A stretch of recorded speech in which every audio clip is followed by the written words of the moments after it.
What's up, guys? It's your boy Keep It Real MMA. I want to make a quick video on while I have time, on the UFC fight card coming up this weekend, Santos versus Hill. Obviously it's a decent fight. We'll get to it when it comes to it, but obviously we'll start with the prelims, going all the way up the card up to the main event. So, the first fight on the card is Mayro Bueno Silva versus Stephanie Egger. Stephanie Egger is a -120 favorite. Mayro Bueno Silva is a +100 underdog. I can't say her name properly with it.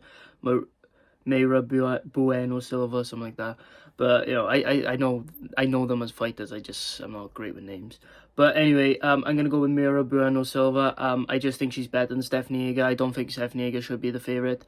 I'm gonna go with the underdog in Bueno Silva. I feel like she's gonna be able to overpower Stephanie Egger and just be a little bit more technical than Jaeger and be able to power her way through. And I got her for a 29-28 decision. I think she'll take the second and third round. Not an easy win by any means for her, but I just think that she's the better fighter. Moving on up the card, Cory Mckenna versus Miranda Granger. Cory Mckenna is a -225 favorite. Miranda Granger is a +190 underdog. Right, I don't agree with the odds at all, but right, it's tough. I'm Welsh, obviously, guys. If you're new, hit the like and subscribe. I'm Welsh, obviously. If you can't tell by my accent. Every time I've picked a Welsh fighter, Jack Shaw, Mason Jones, Cory Mckenna, they always lose. I know Cory McKenna's fighting again. Right. Miranda Granger is a tall, lengthy fighter. She's very lengthy, and she does well at keeping people at range, but her biggest issue is grappling. Now, that's her biggest issue.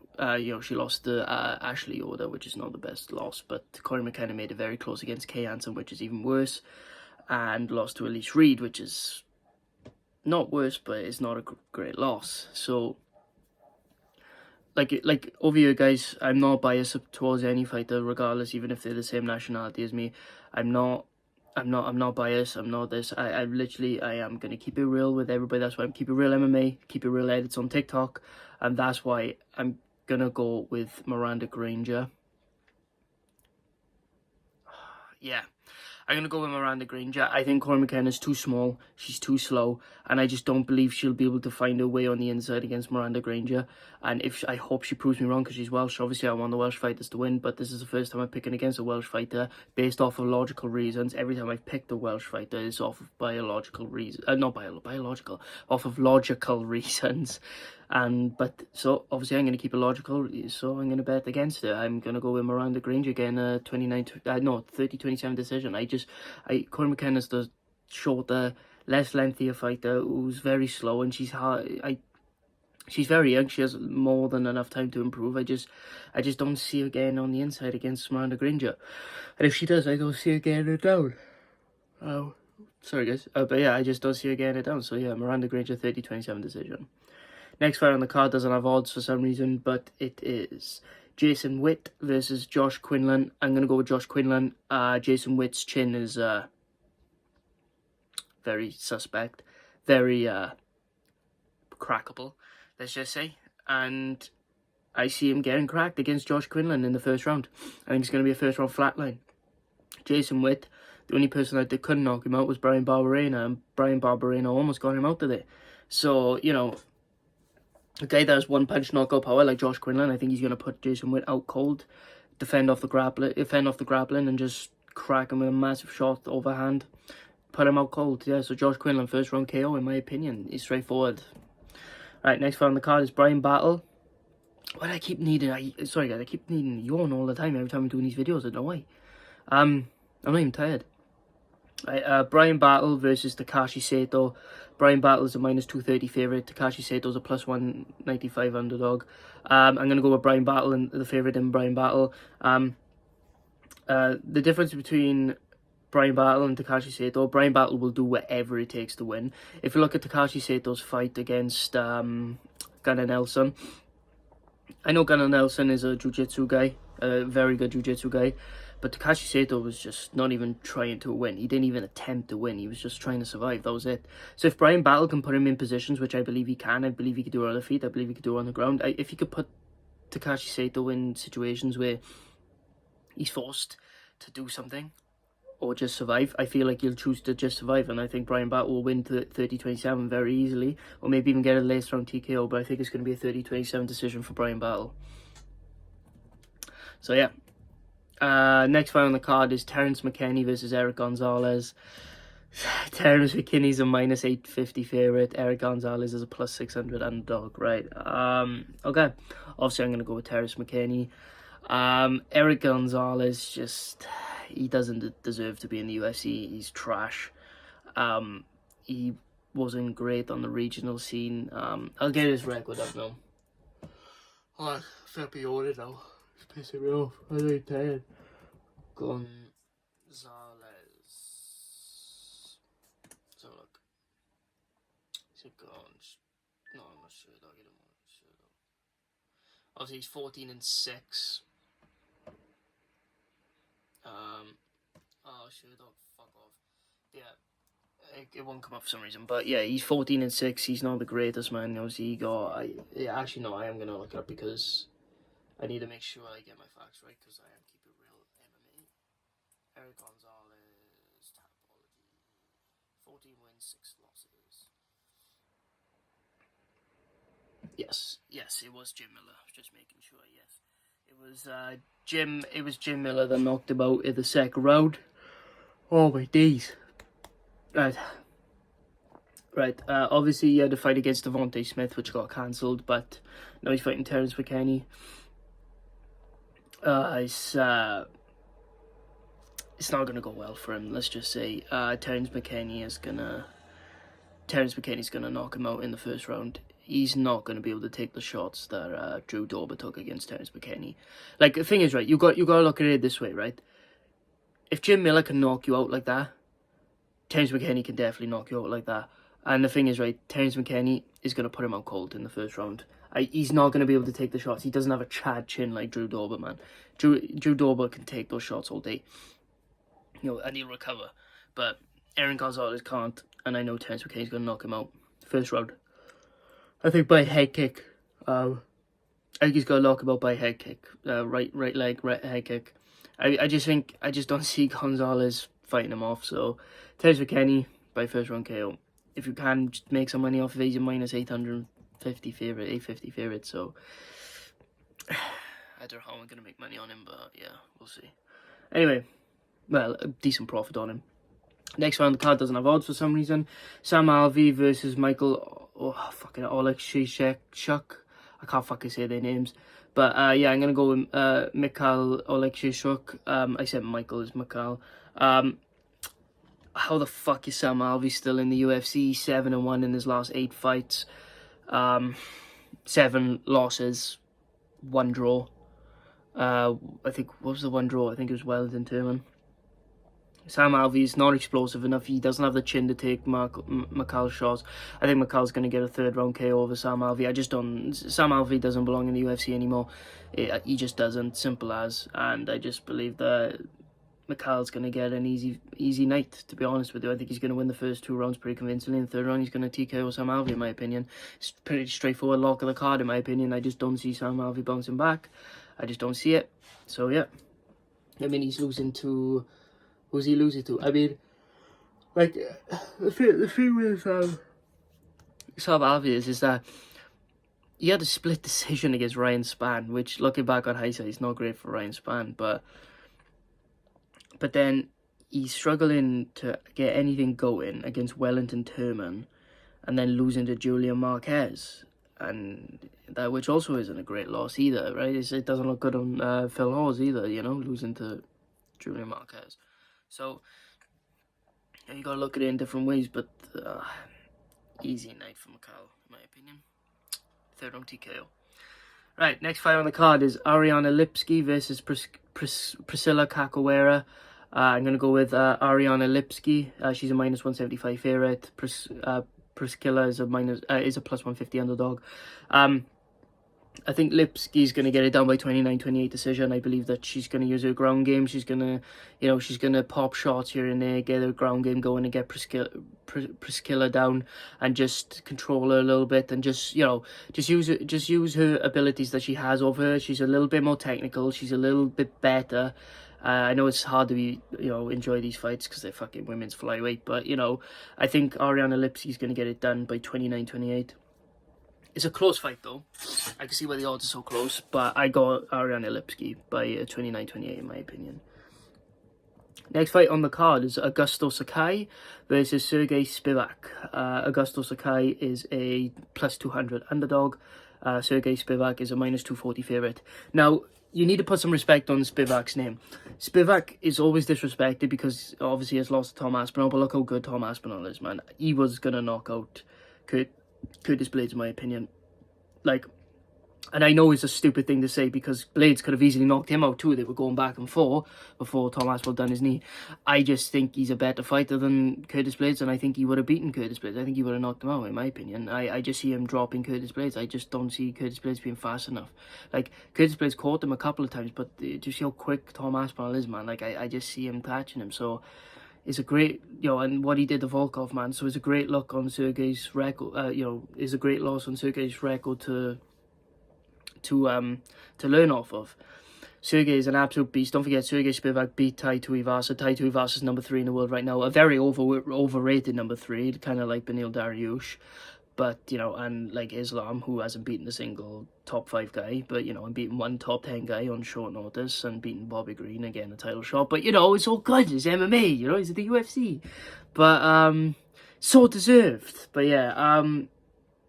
so he's beaten... Tai Tuivasa, he may be an overrated number 3, but he is number 3. And he's very good. Great wrestler. He's improved his stand-up a lot. The way he was throwing around Greg Hardy was amazing. And I know Greg Hardy's trash, but it was just the size of Greg Hardy and he was just throwing him around. So I got Sergey Spivak beating Augusto Sakai by second round TKO. Augusto Sakai is just very timid. A very fat, flabby, timid man. And the thing is, right, he's so timid because ever since he's racked up a couple of knockout losses in a row, he just hasn't been the same. I know Tai Tuivasa knocked him out. Jairzinho Rosenstrike knocked him out. Who else knocked him out? Did someone else knock him out? I'm trying to think, but...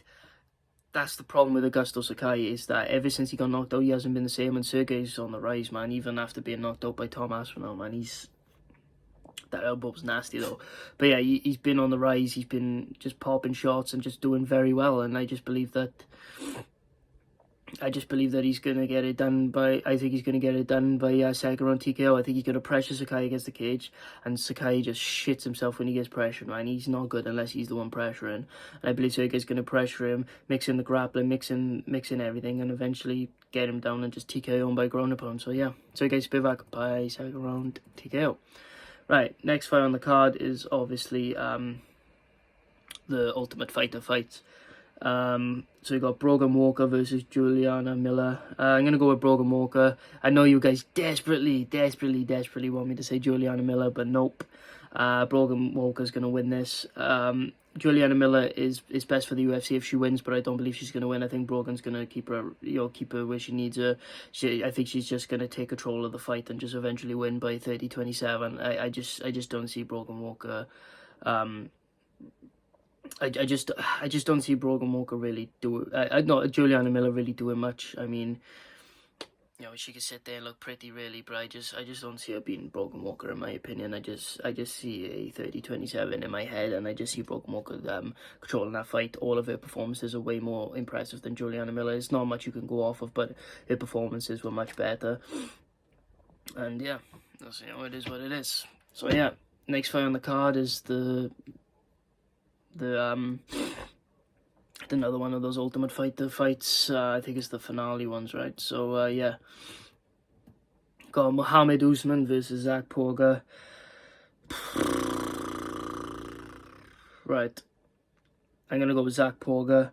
Mohammed Usman is just not that good. I mean, he clearly isn't on the same steroid cycle as Kamaru Usman, and fuck you if you think he's not on steroids. Usman, Kamaru Usman is 100% on steroids, but if you don't believe that, then you're just delusional. But obviously, clearly Mohammed Usman isn't on the same cycle as him, because Mohammed hasn't got the great cardio. His power isn't out of this world. And yeah, he doesn't have the power and the cardio to mix in grappling and striking and not gas out. So, you know, he's clearly not on HGH like Usman, or Trent. So, yeah, it's definitely HGH. So, yeah, I got Zach Pogar. His performances are better, in my opinion. Obviously, we've got to go for performances here. I believe his performances were better on The Ultimate Fighter. I just believe Mohammed Usman is extremely overrated as a heavyweight. Zach Pogar actually beat a middleweight before, and I know middleweights are technically trash, but compared to heavyweights, they're much better, especially outside the top 15 in the UFC. So I'm going to go with Zach Pogar edging out Usman for a decision. I just don't see Mohammed Usman beating him in any shape, way, or form. But he might do, but I just don't see it happening. He's not like his brother. He's not on steroids like his brother. So, yeah, it is what it is. So, yeah, Zach Pogar by decision, in my opinion. Right, on to the core main event of the evening. An actually good fight. Vicente Lucay versus Jeff Neal. Vicente Lucay is a minus 165 favourite. Jeff Neal's a plus 140 underdog. Right.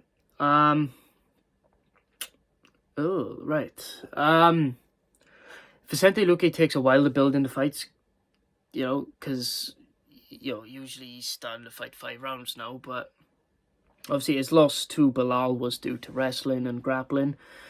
Jeff Neal's not going to do that. Jeff Neal is going to start with him. Jeff Neal is going to strike. The problem is, Jeff Neal usually struggles against guys who is extremely long and has a shit ton of power, aka Kevin Holland. But I don't see him struggling against Vicente. I really don't. But I think this is going to be like a very good barn burner. The thing is, though, Jeff Neal doesn't do very well even if the guy is like, because if you look at Wonderboy, right? Wonderboy's beaten both of them. If you look at Wonderboy made Jeff Neal his bitch in that fight. He just made him fucking lead. He just led him the entire time. He just made him follow what he was doing, made him cautious of what he was gonna do. It was basically just took his hand and was like, "You're coming with me, and you're gonna do what I say." And that's kind of what it's like. And Jeff Neal struggles when he has people that can dictate it. Against Kevin Holland, Kevin Holland did the same shit. Kevin Holland was getting in his face when he wanted, dictating the ranges. If Kevin Holland wanted to get in and swang him behind, he could do it. If you want to keep it at range, he was, and that's how he TKO'd Jeff Neal. So I see Vicente Lucay trying to push the pace against Jeff Neal, and I think Jeff Neal will be able to do alright for the first round.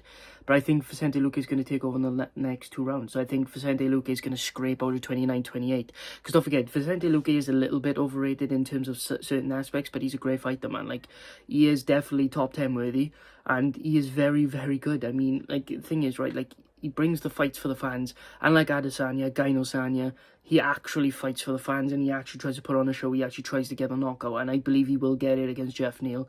No, not against Jeff Neal, sorry. I believe that he'll try to do it against Jeff Neal. It'll be an exciting fight. I think Jeff Neal's a bit smarter than Vicente Lucay, but I think Vicente Lucay will be able to edge out the last 2 rounds, like, just based off of maybe landing slightly cleaner and better significant strikes. And yeah, so 29-28 for Vicente Lucay is a tough one, but I'm going to go with Vicente, but it's a hard one to bet on. I wouldn't recommend you guys bet on this one, because Jeff Neal can easily win this. So yeah, even my pick, I'm saying Vicente Lucay is going to scrape it. But yeah, and on to the main event, Tiago Santos versus Jamal Hill. Tiago Santos is a plus 220 underdog. Jamal Hill is a minus 260 favourite. I'm going to go with Jamal Hill. Jamal Hill isn't as powerful as what everybody says. You know, I mean, he knocked out Johnny Walker, let's be real. For a while, I was saying that Johnny Walker's fine. It's just, he has terrible defense, and that, you know, there's nothing wrong with his chin. But I've seen him get dropped even when he is guarding his chin pretty well. So, yeah, his chin is just gone. The knockout against Jimmy Crute was behind the head, no debate. And his TKO of OSP was standing. But he does have power, though, man. And I believe that he can TKO Tiago Santos. I just don't see it happening. I see Jamal Hill winning by decision. I see him winning like 4 rounds to 1, where Tiago maybe drops him in the 4th or something, like he did with Ankalaev, where he kind of dropped Ankalaev in one of the rounds. Tiago Santos just hasn't been the same since he fought John Jones. He just hasn't. I don't know why. Ever since that John Jones fight, he's really struggled. But I believe that Jamal Hill's going to take advantage of that and just pick him apart, kick his legs, and just neutralize him for a while, and just land shots here and there, and just scrape out a a 4-1 decision win, in my opinion. It's not much to say on this fight because Tiago Santos can easily win. I mean, he knows he came off 3 losses in a row. 1-1 against Johnny Walker, made it close when Jamal Hill knocked out Johnny Walker, and then he loses to Ankalaev. And now, I mean, he's not going to want to lose to Jamal Hill. Usually does well against the number 10 ranks, but yeah, he doesn't want to lose to Jamal Hill, so he might go out there and do it, but I just don't trust him doing it ever since that John Jones fight. You know what I mean? I know he did it, he tried to do it against Glover, but ever since the Glover fight, he hasn't done it either. So I got Jamal Hill by 4-1 decision. So guys, make sure if you're new, like and subscribe. Please check out my TikTok, Keep It Real Edits. And yeah, guys, thank you so much for watching, man. I appreciate you all being here. Enjoy the fights, bet safely, and I'll see you guys soon. Peace.